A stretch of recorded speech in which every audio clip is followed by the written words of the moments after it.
आज से आज हम समझते हैं कि इरफानिया की तारीख में एक नया बाब हुआ है।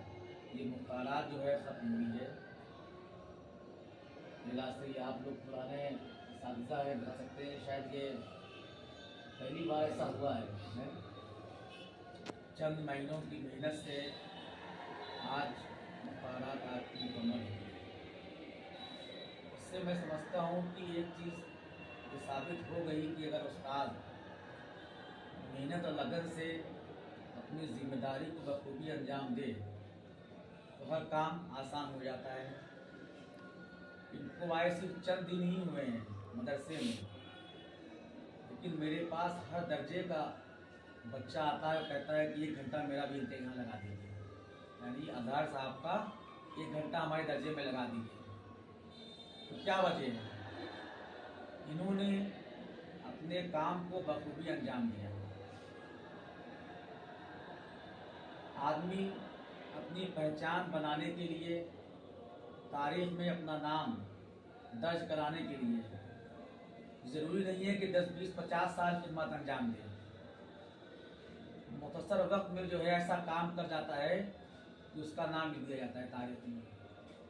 और लोग साल काम करते रहते हैं, 20-25 साल काम करते रहते हैं, तलबा भी मुतमईन नहीं होते, इदारा भी मुतमईन नहीं होता और गुमनामी में ज़िंदगी गुजार देते हैं और उसके बाद चले जाते हैं।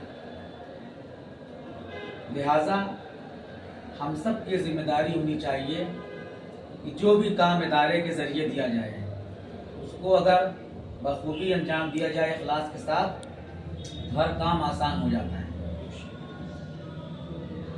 आलिया सानिया के खासकर बच्चों को उनका सबक मुकम्मल न होने की वजह से मैं कई साल से बाहर के एक उस्ताद से उनका सबक मुकम्मल कराता हूँ, मौलाना इरफान साहब से। अब जाहिर सी बात है कि उनकी खिदमत भी करनी पड़ती है, तो मदरसे पे एक अलग सा भार पड़ता है। लेकिन अगर हम अपनी जिम्मेदारी को बखूबी निभाएं तो मदरसे पे एक बार जो पड़ रहा है उससे हम बच सकते हैं। बस यही मकसद से बात आपको कहनी थी। बहरहाल आप लोगों ने बड़ी मेहनत किया है, मेहनत से पढ़ा है और जो किताब आपकी भी मुकम्मल नहीं हुई है वो उम्मीद करते हैं कि जल्द जल्द आप मुकम्मल हो जाएंगी। अंग्रेज़ी का मसला आपका ये ख़राब हो चुका है। बहरहाल हमने कोशिश किया, रिजवान साहब आके आप लोग को पढ़ा रहे हैं। अल्लाह ताला आप सबको कामयाब करे, अच्छे नंबरों से कामयाब हो जाइए वहाँ जाके। और फिर एक बार ये मौलाना अजहर साहब को हम दिल से गहराइयों से मुबारकबाद पेश करते हैं। अल्लाह ताला गुज़ारा खैर दे और इसी तरह मेरे से खिदमत करते रहें। और मेरी दिल से दुआ है और हम दुआ ही दे सकते हैं और क्या दे सकते हैं। हम समझते हैं कि असल जो है दुआ ही है। बहरहाल इसी के साथ ये बात हम खत्म करते हैं।